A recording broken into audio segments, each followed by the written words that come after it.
Hi everyone, I'm Eva Ados, the COO and Chief Investment Strategist at ER Shares. And I'm Joel Shulman. I'm the CEO and CIO at ER Shares. And today we're going to talk about the three-engine empire of SpaceX, the three components that comprise the value of potentially the greatest IPO in the history of the capital markets in the US. So SpaceX is no longer just a rocket company, right? We're speaking about the three-engine empire. We have the most efficient rocket launch operator out there, SpaceX, that even its competitors are using to launch rockets. Then you have a telecom company that really prints cash and with a great moat. And then you also have a new subsidiary, the AI engine, and that someone can argue that it might be the best AI model out there if you consider the data centers up in the space. So, and the great infrastructure that SpaceX can provide to XAI. Well, this is precisely it, and this is what we're talking about today. I mean, you've got the three engines that are coming together. A lot of the investors are looking at this company, and many of the analysts didn't quite understand how it's all fitting together. And as you point out, it's the three parts coming together that really forms the whole, which is becoming one of the greatest IPOs, if not the greatest in the history of the capital markets in the US. You've got the core engine with SpaceX, which gets everything going, literally off the ground. And then as you point out, Starlink is the cash cow of this organization. It's growing revenues, growing subscribers like never before. And then XAI, which many investors and analysts weren't really fond of when they heard about the merger coming together in early January and February. It's now starting to come together and forming the trifecta, if you will, of this three engine empire. Because what's happening, as you point out, there are moats around each of these different enterprises, and that's really what we're going to talk about today. So initially, I remember, Joel, you were a bit skeptical when the XAI merger happened. What is your position today? Well, it's changed. It's changed quite a bit. In fact, as you've pointed out in a few media broadcasts, when you think of XAI and forming with X, okay, so X has 800 million monthly users, very popular program many listeners are certainly familiar with. And you put XAI together with that, and you put it up in space. And again, a lot of people did not appreciate at the time, that they merged for $250 billion. You had SpaceX, which was valued at $1 trillion, merged, combined with XAI for $250 billion. So the combined entity is $1.25 trillion.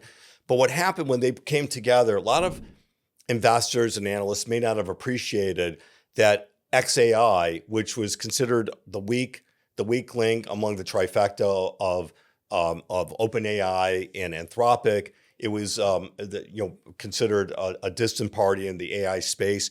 Now, when you put XAI in space and you look at the energy cost savings that they're going to have in space with solar running 24/7, literally 24/7 in space with many times, maybe 5 to 10 times the energy, the sun power of what you would have on land, combined with the cooling aspect, combined with the fact that you don't have any cables to worry about, and the mass distribution element, it becomes an extraordinary moat that they have of putting data centers in space.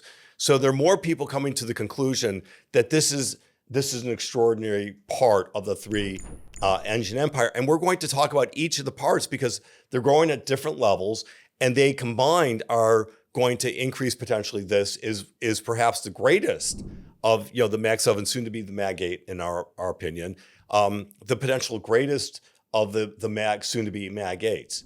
We look at SpaceX as a three-engine empire that's comprised by SpaceX Core, the rocket operator here, Starlink, as well as XAI with X. And what's interesting about these three engines in this empire is they don't all grow equally at the same time. So as they're growing over time, okay, they're not all growing at the same rate. In fact, initially it's it's mostly the core. Starlink is coming as a cash cow, but we think ultimately it's going to be XAI and the data centers in the cloud. In 2025, the valuation was around $700 billion. And then we're going to speak about hypothetical future numbers. The IPO range right now sits at about $1.75 to $2 trillion. And then we're speaking or we're guessing they might reach 2.65 trillion in 2027, 3.7 trillion in 2028, and roughly 5.7 trillion by 2030. These are all hypothetical numbers, but this is what people expect. Well, yes, David. I mean, look, when we think about forecasts, and we're not making a forecast, by the way, I want to be very clear. These are not forecasts. They're not our forecasts. These are what people are anticipating is the potential here. And so people should not ever invest based on forward-looking numbers because a lot of things can happen. But of these three components, they're growing at different rates, right? And fundamentally, people have to look at the growth rate of each of the three engines. And potentially the greatest growth engine, ironically, is the most recent addition to it, which is the XAI space and the data centers in space. You know, the SpaceX component, you know, the core component of getting satellites in space, that's critical because, as you point out in the past, that even the competitors like Jeff Bezos has to pay Elon Musk money to get satellites in space. So this is what gets everything going, and that is in itself a key moat. And then when you think about Starlink and their ability to grow from, you know, just a handful of users to over 10 million users now globally, you know, and we'll talk about in a few minutes how they're bypassing, you know, many of the infrastructure issues. And then when you look at XAI and their advantages of being in space, which we'll talk about, you've got three components, each with their own different growth rates that get people excited as they create forecasts, as they create projections going forward. But again, these are all illustrative purposes. We're not making any definitive forecast ourselves, but there's excitement around this, certainly. To me, what's the most important, and I think you agree with that, is that Elon will now own the whole supply chain. So we're speaking about, again, a rocket company, a telecom company, an AI company. And then when you have competitors like Amazon trying to launch rockets and they are not able to do it as efficiently, and in order for them to meet their deadlines, they need to use SpaceX. When you convert your biggest competitor to your biggest customer, that means you have an actual moat. That means we're going back to the Rockefeller and Carnegie days where their competitors would use their transportation infrastructure. And so potentially Elon, like we can argue, will be the Rockefeller of today's environment, and even stronger than this. Well, as you point out, Elon Musk is one of the greatest, if not the greatest entrepreneur of all time. We've talked about it frequently in our publications and our podcasts, our other podcasts. When you think of Elon Musk and the wealth he's created across so many different sectors and so many different industries, I mean, it's extraordinary. You hearken back to Rockefeller or Carnegie and Henry Ford and so forth. And you have to think about, in today's environment, you know, Elon Musk now is worth more than $830 billion as of the time of this recording. And he's approximately the same net worth as Sergey Brin from Google, Jeff Bezos from Amazon, Mark Zuckerberg from Meta, and Jensen Huang from NVIDIA, all combined, right? We've never seen anything like this. He's such a dominant person in the grand scale. And in fact, when you think about his net worth, 5 years ago, 4 years ago, it was probably it was two-thirds Tesla. And now it's flipped the other way, where 2/3 of his wealth is SpaceX. And so we're seeing an individual who has a dominant stake in a dominant company. And we would argue going forward, it's less about the Tesla story for Elon Musk and almost entirely or almost exclusively the SpaceX story. To show how SpaceX is different than any other space company, 90% of all mass to orbit goes through SpaceX. Not 90% of the US mass, 90% of the global mass. That is an incredible statistic. There's other companies with a much longer history of existence, including NASA, that are not able to reach this number. As we can see, here is the graph of how the Max 7 has performed over the last decade. As we can see, the story has been about NVIDIA. It has shown exponential growth, outpacing the competition. And now we believe the story will be about SpaceX. Now, as you point out, NVIDIA has been the story the last few years, but you remember we got into NVIDIA in 2005 when it was a $5 stock. And as we see here in the most recent period, it's been all about SpaceX, and we're very excited about this IPO. Now, as we go forward, who knows where it's going to be in the next 5 years? We think it's going to be SpaceX. That's what we believe.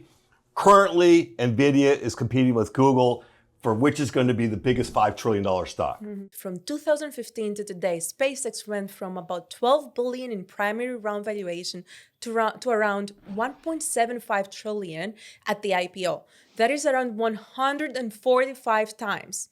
The Mag 7, Apple, Microsoft, Alphabet, Amazon, Meta, Nvidia, Tesla, the asset-weighted average is about 9 times over the same window, right? So, and here's the line that will go on every social cut. SpaceX did all of that as a private company, no daily liquid wrapper. Nobody you know got that 145x.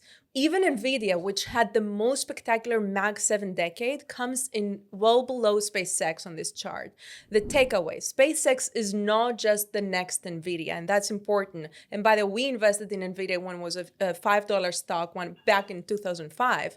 On the existing private market data, it has already exceeded the public Mag 7 trajectory. This is why this IPO is so unique, and this is why SpaceX is like no other company. Right, and to your point, Ava, the XOVR ETF was created because many of the retail investors were excluded or precluded from getting into the private equity space. And so we actually created XOVR in August 24 so that retail investors could participate in stocks like SpaceX and stocks like Anduril or Anthropic or things of this nature. But SpaceX is our primary position in the private equity space. So this growth that SpaceX had is unprecedented in terms of private companies. I mean, traditionally companies, even you go back to NVIDIA, which you mentioned, or Amazon, they went public in 1999 at less than $1 billion valuation. Now, these were the exception to the rule, where they went public